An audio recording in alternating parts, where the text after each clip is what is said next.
Vadodara Pratapnagar headquarter ખાતે નિવૃત્ત police કર્મચારી દ્વારા અમદાવાદમાં બનેલી પ્લેન દુર્ઘટનાને લઈને આજે શ્રદ્ધાંજલિ કાર્યક્રમ રાખવામાં આવ્યો હતો અને 2 મિનિટનું મૌન પાળવામાં આવ્યું હતું। ખાસ કરીને મોટી સંખ્યામાં શ્રદ્ધાંજલિ માટે જોડાયા હતા। પ્રતાપનગર હેડક્વાર્ટરના પી.આઈ. મહિપાલસિંહ રાઠોડ પણ ઉપસ્થિત રહ્યા અને અન્ય કર્મચારી હાજર રહી શ્રદ્ધાંજલિ અર્પણ કરી હતી અને નિવૃત્ત પોલીસ કર્મચારી મોટી સંખ્યામાં હાજર રહ્યા હતા।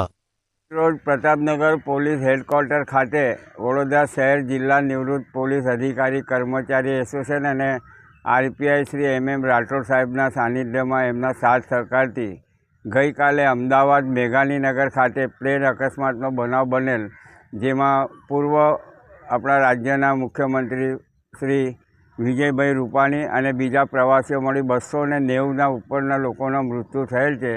એ તમામ પુણ્ય મૃતાત્માઓને શ્રદ્ધાંજલિ આપવા 2 મિનિટનું મૌન પાળવા અને જે ઈજાગ્રસ્ત થયેલા છે તેઓને ઈજામાંથી તરત મુક્ત થઈને ઘરે સાજા થઈ પાછા આવે તે માટેનો કાર્યક્રમ રાખવામાં આવેલ છે।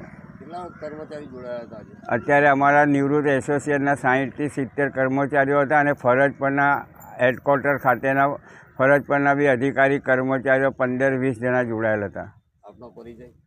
મારું નામ છે કિશોરભાઈ કેસારકર, વડોદરા શહેર જિલ્લા નિવૃત્ત પોલીસ કર્મચારી એસોસિએશનના પ્રમુખ।